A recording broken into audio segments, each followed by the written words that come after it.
అందరికీ నమస్కారం. Welcome to UTV. ఇప్పుడు మనతో ఉన్నారు శ్రీ మాతంగి రాజశ్యామల చారిటబుల్ ట్రస్ట్ నర్సంపేట. ఎందుకంటే అంతకుముందు మనం ఒక మంచి వీడియో చూసాము, దానికి సంబంధించి మంచి కామెంట్స్ కానీ అంటే మంచి అప్రిషియేషన్స్ వచ్చాయి. దాని తర్వాత ఈరోజు ఎవరైతే మన గురువు గారు వెన్నంపల్లి నిశాంత్ శర్మ గారు మనతో పాటు ఉన్నారు. ఆయన హైదరాబాద్ వచ్చున్నారు. ఆయనతో మరొక్కసారి మాట్లాడాలి, ఇంకా చాలా విషయాలు మాట్లాడాలి అని చెప్పి నేను అనుకున్న వెళ్తే సార్ కాల్ చేస్తే సార్ తప్పకుండా మనం చేద్దాము, మాట్లాడదాము, చాలా డౌట్స్ ఉన్నాయని చెప్పాను నేను సార్కి. ఆ డౌట్స్ ఏంటి, నిజంగా ఎలాంటి విషయాలు సార్ చెప్పబోతున్నారు అనేది సార్తో మాట్లాడి తెలుసుకుందాం. నమస్కారం గురుగారు. మహాదేవ. వేణుస్వామి లాంటి కొంతమంది ధర్మాన్ని అడ్డం పెట్టుకొని చాలా ఇష్యూస్ జరుగుతున్నాయి. అంటే ధర్మం మంచి చెప్తుంది, చెడు ఉంటే ఇది తప్పు నాయనా, ఈ మార్గంలో వెళ్ళు మంచి జరుగుతుంది అని చెప్తుంది. ధర్మాన్ని అడ్డం పెట్టుకొని రాజకీయాల్లోకి వెళ్ళారు. ముఖ్యమంత్రుల్ని ఆయనే ప్రకటించారు. ఇన్ని సంవత్సరాల నుంచి చేశారు ఆయన ముఖ్యమంత్రిగా. కొంతమంది ఇద్దరు విడాకులు తీసుకుంటారు అని కొంతమంది స్టార్స్ అని కూడా చాలా మంది చెప్పారు. నిజంగా ఈ ఎపిసోడ్ చూసినప్పుడు మీకు ఏమనిపిస్తుంది గురుగారు? వాస్తవానికి ఇది నేను క్రితం వరకు నేను చూడలేదండి. ఎందుకనంటే నాకు టీవీ చూసే అలవాటు లేదు, యూట్యూబ్ చూసే అలవాటు లేదు. సీరియస్లీ నేను ఎప్పుడైతే యూట్యూబ్ ఛానల్కి ఎంటర్ అయ్యానో, అది కూడా నా ఫ్రెండ్స్ కొంతమంది బలవంతంగా తీసుకువచ్చి కూర్చోవడం అయింది. తర్వాత ఇవి చెప్పడం అయింది. నా వీడియోస్ వచ్చినప్పుడు ఏదో అలా చూసుకుంటా నాకు నేను మురిసిపోయేటివాడిని, నాకు నేను సంతోషపడేది. అప్పుడు మీరు అన్నట్టుగా ఇవే వీడియోస్ వచ్చాయి. తర్వాత నేను చూసేవాడిని. అక్కడ ఒకటే అర్థమైంది ఏంటంటే, ఆల్రెడీ ఎవరైతే విడాకులు తీసుకుంటున్నారో అనే విషయం ఏదైతే ఉందో అప్పటికే సగం మందికి స్ప్రెడ్ అయింది. అది విని చెప్పాడు అంతే. నేను ఖచ్చితంగా చెప్తాను. సరే మీకు అంత అంటున్నారు కదా, నా ముందు కూర్చోబెట్టండి, రేపు నాకేం జరుగుతుందో చెప్పమనండి.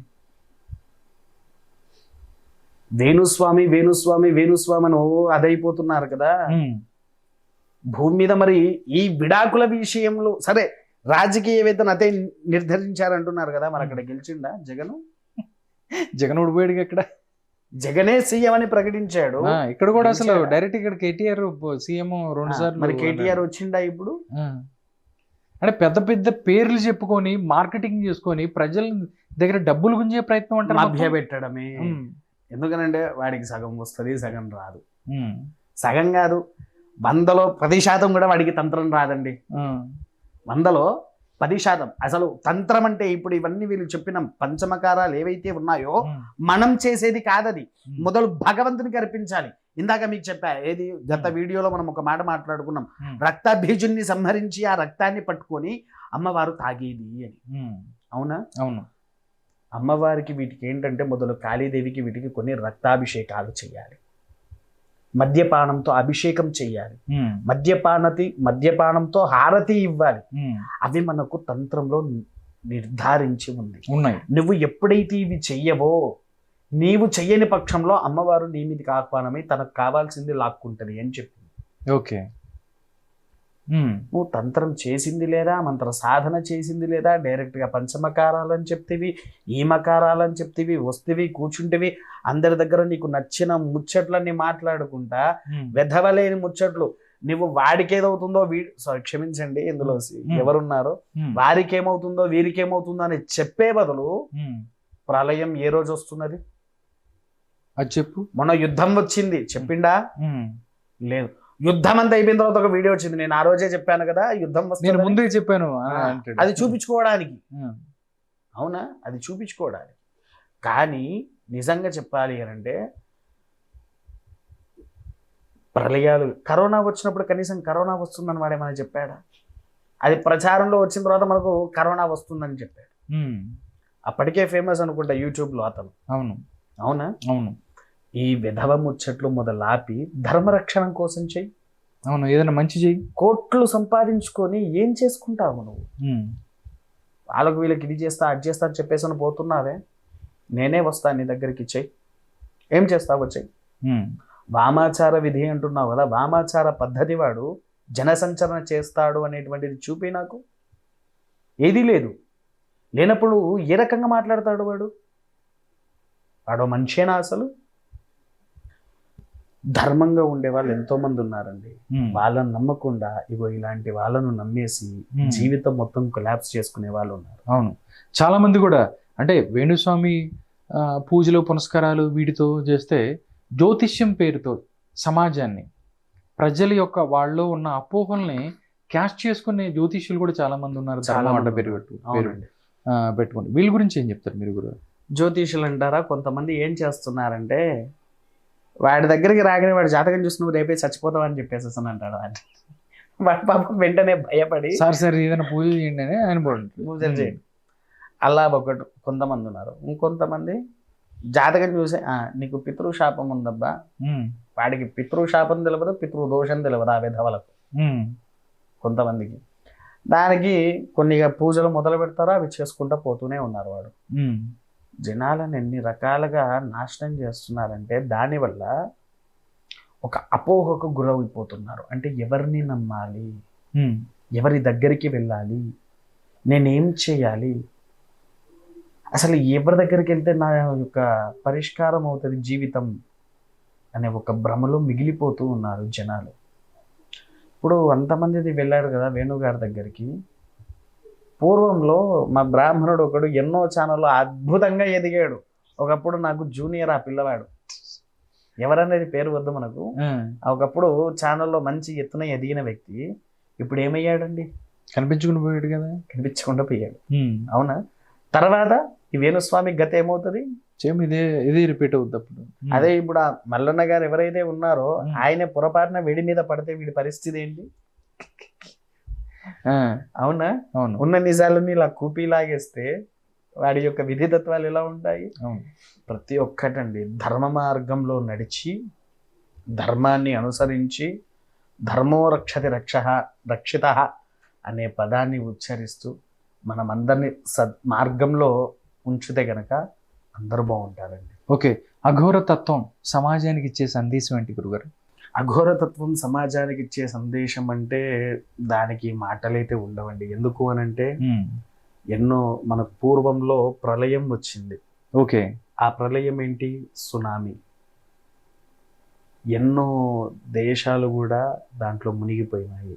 ఓకే, అఘోర అనేవాళ్ళు లేకపోతే, యతీశ్వర్లు అనేవారు లేకపోతే ఈ పాటికి ఎప్పుడో ఓకే నాశనం అయిపోయేది. వాటిలలో నుంచి వాళ్ళ యొక్క మంత్రశక్తిలో నుంచి మనల్ని కాపాడే గొప్ప వ్యక్తులే అఘోరాలు, పీఠాధిపతులు, యతీశ్వరులు. ఓకే, అంటే మానసిక సమస్యలకు, దాంతోపాటు ఆత్మహత్య చేసుకోవాలి అనుకునే ఏదైతే రుగ్మతలు ఉన్నాయో వీటికి అఘోరతత్వం ఏదైనా మంచి అంటే మందు అవ్వచ్చు, లేకపోతే అవన్నిటిని దూరం చేసే ప్రక్రియ ఏదైనా ఉందండి. అఘోరాలు ఏంటి అంటే వీటి పరిష్కారం ఏదైనా ఉందండి? పరిష్కారాలు ఉంటాయి. అఘోరతత్వానికి దీనికి సంబంధం అయితే అవసరం లేదు. ఎందుకనంటే మొదలు వాళ్ళ జాతకం చూడాలి, జాతక కుండలి చూడాలి. ఓకే, దీర్ఘాయుష్యం ఉందా, అకాల మరణాలు ఉన్నాయా, లేకపోతే మధ్యాంతరంలో ఆగిపోయేది ఉందా అనేది జాతక రీత్యా చూసి వారికి ఏం కావాలి, ఎలా ఉంటది అనేది అప్పుడు చూసి దాని గురించి చెప్పవచ్చు. మానసిక ప్రఫుల్లాభాల్లో ఉన్నప్పుడు దాన్ని ఏ విధంగా ఆచరించాలి, వీళ్ళను ఎలా బయటికి తీసుకురావాలనే వాటికి కొన్ని పూజలు ఉంటాయి. ఆ పూజలు చేపిస్తే సెట్ అయిపోతారు. ఓకే, చివరిగా గురుగారు, సనాతన ధర్మం అనగానే చాలామంది, కొంతమంది అన్యులు అవ్వచ్చు, లేకపోతే హిందూ ధర్మానికి సంబంధించి హిందూ ధర్మమే సనాతన ధర్మం, ఈ కన్ఫ్యూజ్లో మతాల మధ్య వైషమ్యాలు చాలా జరుగుతున్నాయి మనకి దేశంలో. అంటే ఇప్పుడు పవన్ కళ్యాణ్ గారు సనాతన ధర్మం అనేదాన్ని ఒక తీసుకొని ముందుకెళ్తున్న పరిస్థితి కూడా. బట్ కొంతమంది అన్యులు ఎవరైతే ఉన్నారో ఇదంతా బోగస్, మీకు అది మీ ధర్మం తప్పు అన్నట్టు కూడా చాలామంది మాట్లాడుతున్న పరిస్థితి. చివరిగా ఏం చెప్తారు ఈ సనాతన ధర్మం గురించి? సనాతన ధర్మం అనేది ఒక అద్భుతమైన దీపము లాంటిది. దీపం ఏం చేస్తుంది? మనకు వెలుగునిస్తుంది. వెలుగు దేన్ని చూపిస్తుంది? దారి చూపిస్తుంది, మార్గాన్ని చూపిస్తుంది, ఎలా నడవాలో, ఎలా ఉండాలో. అదే చీకటిగా ఉంటే నడవగలుగుతామా? నడవలేము. అవునా? వెలుతురు ఉంటే మనం ఏదైనా సాధించగలం. అదే చీకట్లో వంటగలుగుతామా? అదే చీకట్లో స్నానం చేయగలుగుతామా? అదే చీకటి మనం ఏ పని చేయలేము. ఇందులో నేను చెప్పేది ఒకటి ఏంటి అని అంటే, వాళ్ళు ఇంకా చీకట్లో ఉన్నారు, మనం వెలుగులో ఉన్నాము. మనం వెలుగులో ఉన్నాం కాబట్టి ధర్మాన్ని ఆచరిస్తున్నాము. వాళ్ళు చీకటిలో ఉన్నారు కాబట్టి మన ధర్మాన్ని వ్యతిరేకిస్తూ ఉన్నారు. ఆ చీకటి ముసుగు వాళ్ళకి ఎప్పుడైతే తొలుగుతుందో అప్పుడు వాళ్ళు కూడా హిందూ ధర్మం అంత గొప్పది లేదు అని అంటారు. దాన్ని ఎలా ఉన్నది అని అంటే, మన దగ్గర వీళ్ళు వ్యతిరేకిస్తున్నారు. వాళ్ళు పుట్టిన స్థలంలోనే, వాళ్ళు ఉన్న స్థలంలోనే వారిని ప్రేమించే వాళ్ళు లేరు. తర్వాత ఇరు దేశాల్లో మన ధర్మాన్ని ఆచరిస్తూ మన చీర కట్టుని కట్టుకుంటూ ఎంతోమంది ఫారినర్స్ నమ్మక చమకాలు, పురుష సూక్తం, శ్రీ సూక్తం అత్యంత అద్భుతంగా చదువుతున్నారు. వాళ్ళ జ్ఞానం వచ్చింది కదా, వాళ్ళకు ఒక వెలుగు చూపించింది కదా, వాళ్ళకు ఒక దారి తెలిసింది కదా. ఇంకేముందండి? ధర్మో రక్షతి రక్షత. నా సనాతన ధర్మం అందరినీ కాపాడుద్ది. నా సనాతన ధర్మం అందరికి ఒక వెలుగు చూపిస్తుంది. నా సనాతన ధర్మం 10 మందికి భోజనం పెడుతుంది. ఇంతకంటే గొప్పగా మనం ఏం చెప్పలేము. ధన్యవాదాలు గురుగారు. అఘోర తత్వం గురించి, అదేవిధంగా సనాతన ధర్మం గురించి ప్రజలకు ఏదైతే కావలసిన విషయాన్ని చాలా చక్కగా వివరించారు. ధన్యవాదాలు గురుగారు. నమస్కారం.